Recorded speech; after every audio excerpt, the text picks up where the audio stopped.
Hello guys! Welcome sa aking walang kwentang channel. So nandito na naman tayo para sa panibagong video. Alam nyo guys, yun na nga, tayo ay nakapag-decide na bumalik. Pero hindi naman 100% siguro. I mean, hindi pa siya 100%. Siguro mga 99.9, parang safeguard. So, na-miss ko kasing maglaro ng MU Monarch. Tapos, 'di ba, yung last video kasi natin, ang sabi kasi natin doon, mag-quit tayo dahil nga baka magkaroon tayo ng jowa. So, pero yung tinutukoy natin yun, parang hindi siya yung naging jowa natin. So, baka nakikinig yung ating jowa ngayon. Okay, shoutout sa iyo, Sugar, Sakarin. So, mention ko sa iyo, baka i-podcast mo na naman to. So, ayun. At yun na nga. So, dahil siya yung naging jowa natin, naging supportive siya. Sabi niya sa akin, gusto ko daw maglaro. Di maglaro tayo. So, ito na nga. Babalik tayo sa MU Monarch.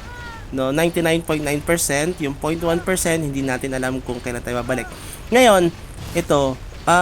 Upon checking dito sa ating character, although medyo na-open ko pa naman siya minsan, pero hindi na madalas talaga. Hindi na rin tayo nagta-top up. Hindi na rin natin alam yung mga updates dito. Biruin nyo, nung chine-check ko siya, halos lahat naka Gen 4 na. Silang lahat. 'Di ba? Naagula, tas Gen 3 pa lang tayo. Tas dati nasa rank 1 to 10 ata tayo. Basta nandun na yung ranking natin. Pero ngayon nasa rank 29 na lang tayo, guys. Napakababa na niya. 'Di ba? Nakakalungkot yung dating gustong-gusto mong laro, tapos yung pinalakas mong character, pinagkagastusan mo, napupunta na lang sa 29. Yung medyo nalungkot lang tayo. Pero, ayun na nga. So, ang balak din kasi natin, talaga, kapag bumalik tayo, mag-change class tayo. Kaso, wala pa kasing bagong character, no? Walang bagong class na dumadating. Medyo matagal na rin yung huli, yung Rage Fighter na yan. Tapos, biruin mo, itong mga kasama ko dito, hindi lang Gen 5, may Gen 4 na, majority sa kanila parang Gen 4 na, even yung mga mas may hina sa akin dati naka Gen 4 na rin. Dahil siguro doon sa isang event, hindi ko alam kasi may event kasi dito, 'di ba? Na parang quest na kapag daily mo siya pinupuntahan, ganyan, makakaloot ka nung item para makapag-craft ka ng Gen 4. So, yun. Yung mga iba dito, tulad niya ni Hit Life at saka yung mga ibang mga character dyan, mas mabababa yan sa atin, guys.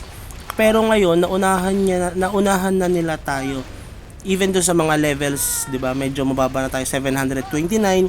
Yung iba dyan, nasa 800 plus na. Dati magkakatikit lang kami niyan. Pero yung Chillax talaga, malakas yan. Hindi ko talaga maunahan yan. 'Di ba? Kasi alam niyo naman, mas magastos yan kaysa sa atin. At syempre, yung mga Cambodia na friends natin, at malalakas gumastos, at hindi na talaga natin sila maaabutan. Ang plano kasi dito ngayon, baka bumili ako ng MUC para makapagpalit ng aking set. Pero hinintay ko talaga yung yung bagong class para ko sakali masubukan ko at ano rin natin, ma-vlog din natin or magkaroon din kayo ng reference kung gusto niyo magpalit ng class na yun or subukan yung class na yun, guys. So, wala pa ngayon, siguro lalaroin ko muna to ng Grow Lancer, then eventually tayo ay magpapalit ng class para masubukan din yung bagong class na yon. Sana dumating na siya, guys, no?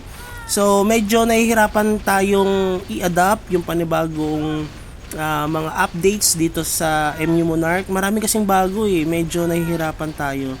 Tapos ito, guys, yan, biro mo, siguro, bot kasi to, nakakita ko siya kanina. No, bot siya, tinitira niya ako or hinihit niya ako, tinatry niya ako patayin, kag-guild ko pa siya.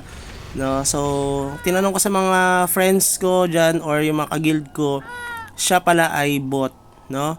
So, ayan, susubukan natin yan mamaya, papatayin natin din yan, gaganti tayo. Pero for now, check muna natin yung ating character kung gaano na siya kahina or i-gauge natin kung tayo ba ay makakasabay dito sa ibang mga naglalaro pa ng MU Monarch.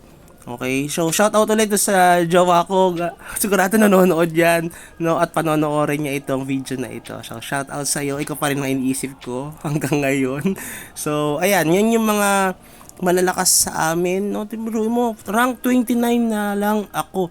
Dati ako ay nasa rank 1 to 10. Tapos naka Gen 3. Tapos yung set ko pang tier 15 pa rin. Hindi pa tayo nakaka tier 16 kasi 16 dahil nga hindi pa naman tayo naka level 800. Siguro kung tinuloy-tuloy ko ito, tayo ay nasa levels 800 na rin. No, kasi halos kasabay ko lang din yung sila Polor at yung si Momo. So sila yung mga halos kasabayan ko, yung mga nasa rank 1 to 7. No, pero ngayon medyo hindi na eh. So ayan, bot daw 'yan, yung si Yumi dahil nga pinapatay niya rin yung kakampi niya. So ayun, magbabalik tayo guys sa MU Monarch. Susubukan natin yung mga changes dito. Sana yung mga subscribers natin or followers natin ay nandiyan pa rin na nakatutok sa ating channel. At meron din kasi nagko-comment sa mga previous videos ko na bumalik daw ako sa MU Monarch, no, dahil nga siguro nami-miss nila yung mga walang kwenta kong reference or guide sa kanila, lalo na yung mga naglalaro pa rin or yung mga maglalaro pa lang ng MU Monarch, dahil nga may mga panibagong servers ata na binubuksan dito, no, even 2 years na ito guys, pero ang dami pa rin naglalaro kahit na may mga bot, kahit na mayroong mga ewan ko kung may cheat kasi hindi na ako updated dito guys eh. Kayo ba, ano ba ang maganda ngayon dito sa MU Monarch? Kasi medyo naninibago pa ako dito at medyo kakapain ko pa siya ulit. Kung meron kayong idea or meron kayong any suggestions dito, please comment doon sa ating comment section sa baba guys, para naman kahit paano ma-update din ako or ma-refresh din ako dito sa MU Monarch. At in return guys, kapag bumalik ako, magbibigay ako ng mga insights and reviews din and experience dito sa ating MU Monarch, no, sa ating mga nilalaro. So babalik tayo sa katulad pa rin naman ng dati. So ayan, biruin mo itong si Dax Jutes. Biruin mo siya ay naka Gen 4 na, 'di ba? Dating pinipisa lang natin ito sa, ewan ko baka nanonood yan sa dati last year, no, pinipisa lang natin yan, wala talaga yung laban sa atin. Pero ngayon biruin mo, napakalakas niya, naka Gen 4 na siya, 'di ba? Tayo naka Gen 3 pa lang. Pero syempre parang mas mataas pa rin yung ranking natin sa kanya dahil tayo ay naka perfect set. Okay, tapos syempre may mga mas mataas siguro yung top up ko at kung ano-ano pa man, dahil mataas naman ang ranking talaga natin dati. Medyo bumaba lang siguro ng konti. Ayan, biro mo naka Gen 4 na siya, tapos ang ganda pa ng set niya kahit pa paano. Pero parang tier 13 pa lang yung set niya, no? Or 14, I think, hindi ko masyadong nakita eh.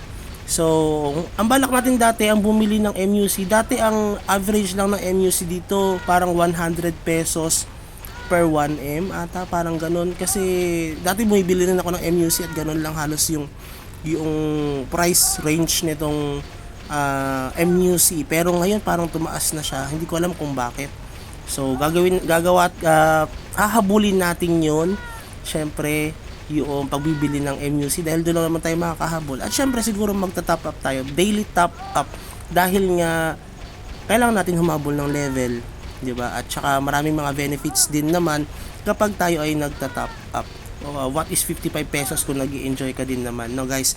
So ito guys, sinubukan natin maghanap ng buffer, kasi importante yan guys, yung buffer, kasi mahirap makapagpa-level or mahirap lalo pagka DS, 'di ba, yung mga dungeon, mahirap makapagpa-level pag walang buff. At the same time, mahirap mag-hunt kapag wala tayong buff.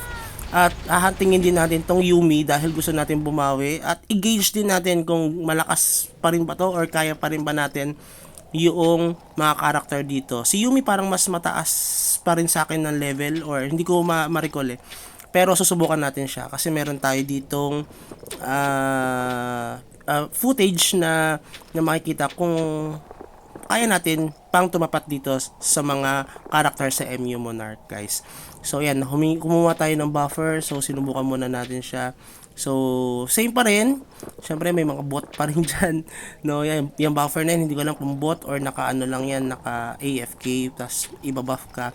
Pero parang naka-AFK lang siya. Nakalimutan ko na kung paano kasi yung mga ganyang system dito, guys. So, hahanapin natin si Yumi, at the same time, tayo ay mag-hunt ng boss dahil nga, or yung red boss, para mag-gauge natin kung kaya pa natin pumatay ng red boss dito.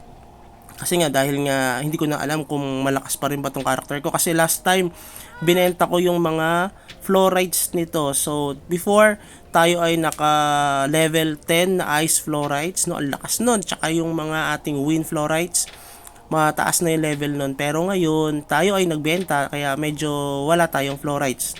Parang level 12. Meron tayo level 12 na win, pero yun ay parang 4 lang. Ayan na si Yumi guys. So, una siyang umatake, naubos yung ating SD, halos wala na natira. Magre-regen muna tayo. Tayo ay magpapalakas muna konti. Kasi inaano pa, chinecheck ko pa kung ano ba yung mga skills nitong ating character. So, yan, sinubukan natin siya. Siya ay level 720 plus. Yan. Buruin mo. Yan na. Kita nyo guys, unti na lang din ang buhay niya, pero siya din ay gumamit ng Archangel. Yan. Hindi ko na alam kung ano mga pinipindot dito, basta click na lang ako ng click guys. Dahil hindi ko rin alam kung baka mapatay ako nito or papatayin ako nito. So kita nyo naman guys, malaki pa ang buhay natin, kaya pa rin nating sumabay dito sa mga character dito kahit na bot. Kaso yun nga lang, hindi ko lang sure baka patayin din ako ng main character na ito. Dahil nga syempre siya ay bot. So, expect mo na yan na meron niyang main character na mas malakas. So, baka balikan tayo nun. Hindi ko lang alam kung ka-guild ko rin ba siya or sa ibang guild. No? Dahil namamayagpag pa rin dito na guild ay syempre yung guild namin. Dahil mas maraming malalakas dun ngayon. Hindi ko lang alam kung meron pang tumatapat dito sa guild na ito. Tapos siya, sa cross server, hindi ko alam kung sino na yung mga kalaban namin doon. Baka may mga nag-merge ng servers na kahit din kami baka na-merge na rin ang server namin sa server 144. Hindi ko lang alam kung sino na yung mga kasama namin dito kasi biglang lumayo yung ano ko yung ranking ko. Dating nasa 1 to 10 ata ko, ngayon 29 na lang. Tapos Gen 3 pa nga, diba? Ang pangit ng set. Pero full option na yung set natin guys ha. Medyo nakakasabay naman tayo dito pagdating sa set, pero yun nga lang sa Florites at saka yung mga other updates na pwede mapalakas yung character natin tulad ng mga events, medyo wala tayo nun. So hindi ko alam kung makakahabol pa ba tayo. Sa tingin nyo, makakahabol pa ba tong character natin? Binago pala natin yung pangalan niyan na Wheezy. Dati yan ay Yin Yang. Okay? So ngayon, baka baguhin natin. Depende kung tayo ay may budget pa sa paglalaro nito. Dahil gusto lang naman natin mag-enjoy ulit dahil supportive naman yung ating bagong jowa, 'di ba? Supportive siya sa atin. So maglaro lang daw tayo. Parang sinabi niya na mas okay na daw maglaro ng MU or maglaro ng mobile games kaysa mga babae. So okay na 'yon.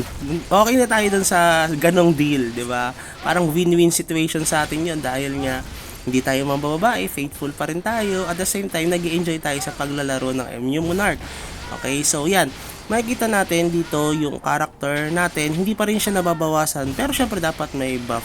Hindi ko lang sure kung kaya kong pumatay nito kapag wala akong buff. Okay? Dahil nga, syempre mas maganda kung may buff tayo. Tapos may mga bagong sets dyan. Hindi ko na alam yan kung paano siya makuha. At baka subukan lang natin mag Gen 4 muna. Kasi gusto nating habulin yun eh. Yun ang uunahin ko na i-goal. Meron naman tayong 100. Nakalimutan ko magkano ng pera ko dyan. Pero malaki na rin. Kahit pa paano. Parang 1M. Parang ganun. So, dahil doon, ay hahabulin natin yung mga malalakas dito. Siguro hindi naman yung mga top tier, yung mga old god dito dahil old god din naman tayo sa server 144 pero tayo ay nahuli na talaga guys. Pero subukan natin humabol, no? Para kahit paano ay makita nyo na kaya pa rin bumalik sa MU Monarch kahit na tayo ay nag-quit ng almost 10 months, parang ganun, or 6 months or 7 months ata. So, ayan. Kaya pa rin natin siyang patayin na hindi tayo nababawasan. Okay? Kaya pa natin mag-AFK. Hindi ko lang alam kung ilang minutes ito. Dati kasi parang 3 minutes napapatay ko na siya. Ngayon parang ilang minutes na to, parang 3 minutes na pero kalahati na yan or 3/4 na yung buhay niyan bago natin siya inatake. So ngayon, tayo ay medyo humina siguro kaya papalakasin natin siya. So napatay natin siya guys. So yun lang siguro. At medyo nakakaawa lang yung character ko kasi hindi nga tayo naka-top up kaya manual yung looting niya. Di ba kapag naka-top up ka, automatic yan. So ngayon tayo ay nakakaawa. So itatop up natin para tayo ay makahabol. So maraming salamat, see you sa ating next video. Please like and subscribe pa rin sa ating channel para lalo tayong ganahan sa pag-upload ng mga panibagong video guys. Maraming salamat. Bye bye.